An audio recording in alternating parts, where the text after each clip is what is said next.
복음서를 저희가 다 읽고 이제 사도행전 이제 첫 부분을 읽었습니다. 사도행전은 그 복음서를 제외하고 신약에서 가장 긴 책이고 또 복음서와 서신서를 읽는 어떤 징검다리와 같은 책으로 그렇게 이제 설명되는 책이죠. 그래서 누가복음을 쓴 누가복음과 이제 연결성을 가지고 이제 이 사도행전을 썼다는 것이 이제 저자에 대한 이제 확인입니다. 그러니까 누가복음과 사도행전 이 두 권만 합쳐도 신약 전체의 3분의 1 정도에 해당합니다. 굉장히 많은 이제 분량이고, 그래서 성경 전체가 사실은 이제 거대한 하나의 이야기이지만 특별히 사도행전이 그런 이야기 책이라고 이제 생각할 수 있습니다. 무엇보다 초대교회에서 역사하셨던 하나님, 또 진리이신 하나님의 말씀, 또 그리스도인의 삶의 원리, 뭐 이런 주제들을 이제 배울 수 있는 하나의 이야기들로 채워진 책이다.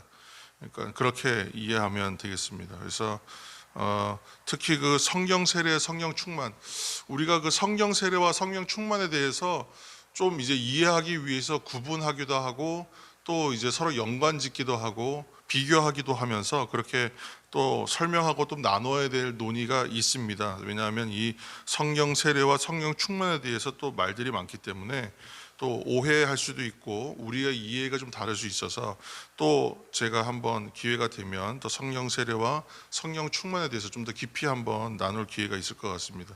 이런 이제 자세한 논의가 또 필요하겠지만 예수께서 말씀하시는 약속된 성령께서 오심에 대하여 일단 저는 성령 강림 또 그 권능의 임함 이제 이런 식으로 이제 표현을 하겠습니다. 그래서 성령의 강림과 그 권능의 임함으로 인해서 신약 교회, 우리가 이제 말하는 초대교회가 교회가 시작되고 있다는 것을 이제 보여준 것이 사도행전의 내용입니다. 제가 그 고등학교 시절에 이제 좀 그 기억에 아주 깊이 남은 찬양이 있는데 제가 찬양대도 하고 찬양팀도 했었는데 옛날에 성가대라 그랬죠. 그래서 성가대에서 우리가 뭐 이렇게 칸타타이라고 같은 거 하면 이렇게 불렀던 찬양 중에 하나가 이제 주님의 증인이라는 곡이 있어요. 근데 그 주님의 증인이라는 곡의 가사 내용을 뭐 정리하면 그렇습니다. 우리는 모두 다 주님의 증인이다. 그래서 땅 끝까지 복음을 전해야 한다. 이런 내용입니다. 근데 그 중간에 그 복음을 가리켜서 무엇이라고 표현하고 있냐면 고난의 주님, 부활의 주님, 재림의 주님을 전하는 것이다. 이제 이렇게 그것을 땅 끝까지 전해야 된다. 우리는 그래서 복음의 증인이다. 이렇게 이제 고백하는 그런 찬양인데 뭐 지금도 아주 그 찬양 너무 잘 기억하고 제가 파트까지 다 기억하는 그런 이제 노래입니다. 그런데 이때 중요한 단어가 두 가지가 있잖아요. 그래서 증인들의 고백이니까 증인이라는 말이 있고요. 또 하나는 이제 복음입니다. 근데 이때 증인은 내가 본 것을 증언하는 것이잖아요. 내가 경험한 것을 전하는 거예요. 내가 보고 내가 경험해서 내가 알게 된 것을 전하는 것이지 알지 못하는 것을 전할 수는 없어요. 그리고 내가 경험하지 않고 내가 체험하지 않아서 알지 못하는 것을 전한들 그것은 아무 능력도 나타나지가 않는다. 그런데 증인은 본 사람들이고요. 경험한 사람들이에요. 그리고 증인은 내가 보았기 때문에 경험했기 때문에 전할 수밖에 없게끔 돼요. 그러니까 그것이 아는 사람과 알지 못하는 사람의 차이. 그래서 지금 오늘 이제 사도들을 중심으로 하여 성령의 충만함, 성령의 권능의 임함을 경험한 사람들은 증인이 됩니다. 그래서 그 증인들이 바로 초창기 교회의 멤버들이고 교회의 시작이기도 하죠. 그러니까 교회는 증인들의 모임이기도 한 거예요.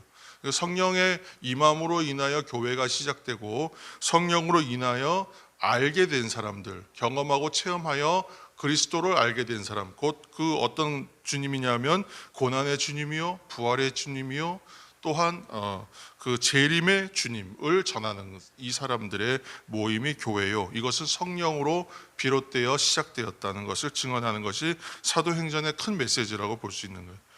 근데 이제 이 복음 전파와 모든 교회의 사역을 감당할 때 잊지 말아야 할 것이 있다. 이제 세부적인 내용은 좀 이제 큰 줄기를 다루면 우리가 그 사도행전 1장 4절 말씀을 우리가 한 절 읽겠습니다. 1장 4절.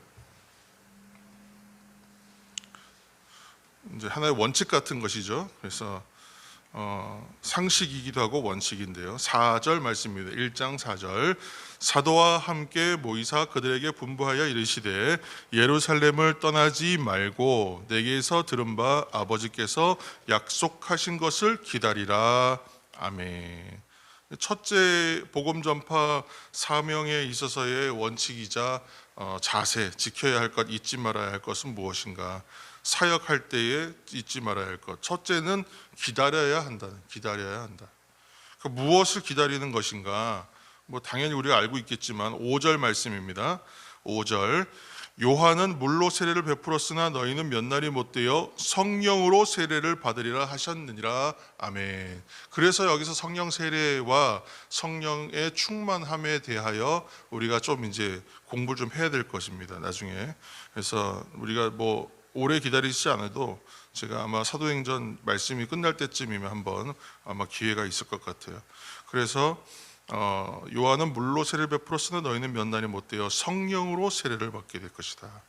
그러니까 5절 말씀 기준으로 하면 당연히 성령의 세례, 성령의 충만함, 성령의 권능의 임함, 또 성령 강림을 기다리라는 것이죠.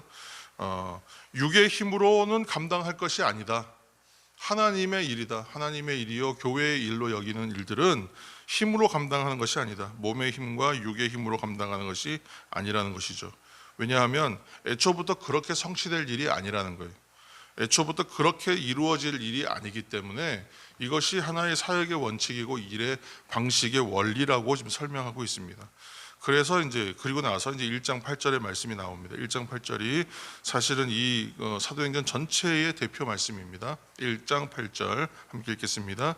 오직 성령이 너희에게 임하시면 너희가 권능을 받고 예루살렘과 온 유대와 사마리아와 땅끝까지 이르러 내 증인이 되리라 하시니라. 아멘. 증인이 되는 길이죠. 증인이 되는 길.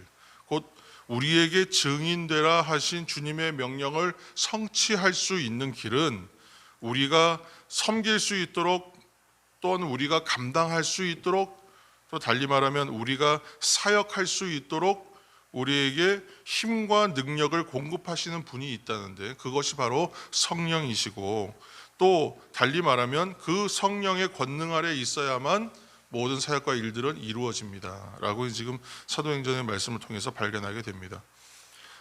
그래서 잘 읽어보면 앞으로 저희가 사도행전을 읽어보면 누가가 그렇게 의도적으로 이렇게 편집을 한 것인지는 모르겠지만 그것은 제가 알 수가 없는데 실제로 1장 8절 말씀처럼 예루살렘, 그 다음에 유대와 사마리아, 그리고 땅끝이라는 순서에 진짜 맞춰서 이 책이 전개가 돼요. 내용들이 전파되는 순서가 그렇게 크게 세 부분으로 전파되는 것을 볼 수 있습니다. 사랑하는 이 새벽의 성도 여러분, 예수님께서 십자가에서 돌아가실 때에 다 이루셨다 이렇게 말씀하셨거든요. 근데 그때에 다 이루셨다고 말씀하셨을 때에 일어났던 현상 중에 하나가 예루살렘의 성전의 휘장이 위로부터 아래로 둘로 갈라졌던 사건이 있었습니다. 구약의 예언을 기준으로 했을 때에 이것은 성전, 곧 건물로서의 성전의 시대가 끝났다는 것을 알리는 것이었어요. 건물로서의 성전이라는 곳에 하나님의 영광이 임하는 방식이 이제 끝났다라고 하는 일종의 선언이었죠. 그리고 이제는 예수님을 주로 고백하는 사람들, 우리 처음에 얘기했던 증인들, 성령의 권능 아래 있는 사람들, 곧 오늘날의 교회, 그리고 성도, 예수님을 믿는 믿음의 공동체, 교회가 이제 시작되는 것을 말하는 것입니다. 근데 그것이 바로 마가다락방에 모인 120명의 사람들로부터 그것이 시작된다는 것입니다. 그래서 교회는 마가다락방에 모여서 성령의 세례와 성령의 충만함과 성령의 권능 아래에 있었던 사람들, 곧 예수님을 주로 고백하는 하나의 공동체, 영적인 공동체로 시작된 것입니다. 그래서 약속된 성령을 기다리는 사람들은 성령의 강림하심을 경험했다. 그러니까 기다리는 사람들, 명령대로 기다렸던 사람들은 성령 강림의 경험이 있었다는 것입니다. 그리고 성령의 권능 가운데에서 복음 전파의 사역과 모든 교회의 사역이 시작되고 오늘날도 그렇게 이루어져 가고 있는 것이라는 것이죠. 그래서 우리가 결국은 전하는 복음은 처음에 말씀드린 대로 결국은 내가 경험한 예수 그리스도에 관한 이야기일 수밖에 없습니다. 뭐 직접적으로는 내가 성령 받은 성령의 체험 얻은 이야기들이 또 하나의 이야기가 될 수도 있겠죠. 그래서 이 이야기들은 알지 못하는 사람들이 우리들처럼 이 이야기는 알지 못하는 사람들이 알게 되게 하는 놀라운 이야기가 됩니다. 그래서 그 형식들은 어느 하나의 정해져 있는 형식이 없어요. 그 복음을 전하는 이 이야기는 어떤 뭐 특별한 형식이라는 것이 없어요. 우리가 경험한 그 사실들을 전하는 거예요. 근데 그 사실을 전하면 뭐 이제 그런 비유들이 있더라고요. 제가 이제 기억에 남는 비유, 지금 생각나는 비유가 거대한 뭐 아주 이제 대단한 오케스트라가 연주하는 어떤 곡을 이 마음의 감동을 받은 거예요. 듣고 나서 뭐 공연을 통해나 전시회를 통해서나 어떤 공연이나 아니면 음반을 통해서 들었어요. 감동을 받았잖아요. 근데 내가 오늘 이제 작은 필이나 뭐 조그만 악기가 있다고 해서 아니면 그냥 악기가 없으니까 콧소리로 그것을 표현한다고 하면 어떻겠습니까? 격에 맞지가 않아요, 사실은. 그 어떤 풍성한 그 음악과 그 장엄한 음악을 다 표현할 방법이 없잖아요. 그런데 하나님께서 성령으로 임하시면 우리의 콧소리와 같은 정말 그 원래 음들을 되살릴 수가 없는 그런 작은 소리로도 듣는 사람으로 하여금은 장엄한 소리처럼 듣게 하시는 은혜가 있다. 그러니까 복음 전파 사역은 내가 그 장엄한 표현들을 다 드러낼 수 있는 방법은 없어요. 우리 각 사람이 악기로서 그 오케스트라 같은 소리를 낼 수는 없죠. 그렇지만 우리들의 그 작은 소리와 보잘것없어 보이는 이 소리들까지도 듣는 사람으로 하여금 놀라운 장엄한 그러한 소리가 되게 하시는 은혜가 성령께서 하시는 일이라. 그렇게 하는 하나의 예와 이야기들을 제가 들었던 기억이 납니다. 우리가 경험한 이야기는 알지 못하는 일들이 알게 되는 그러한 놀라운 일들이 일어난다는 것이. 왜냐? 우리들도 그렇게 해서 지금 여기 있는 것이기 때문에 그것이 하나의 증거가 되는 것입니다. 그렇게 해서 몰랐던 사람들이 알게 되고 그 사람들이 더불어 우리들처럼 하나의 우리가 다시 되어가는 것입니다. 교회가 되어가는 것입니다. 몸으로 이렇게 하나님께 영광을 돌리라, 사도 바울이 그렇게 이제 고백했었는데, 교회와 성도들은 하나님께서 거하시는 성령의 전과 같다. 고린도전서 6장에 이제 그런 고백이 있습니다. 오늘도 우리가 그래서 성령 충만함으로 하나님께 영광을 돌리시는 그런 하루가 되기를 예수님으로 축복합니다. 성령께서 거하시는 전으로서 오늘 이 하루를 성령의 충만함으로 살아가시는 저와 여러분 되시고, 또한 우리의 오늘의 이 하루의 고백이 진정한 우리의 경험한 이야기들이 되고 또 복음의 이야기가 되고 증인의 고백이 되어서 또 하루 이 하나님 나라가 확장되어져 가고 완성된 하나님 나라가 오는 것을 기다리는 하루가 되시기를 예수님의 이름으로 축복합니다.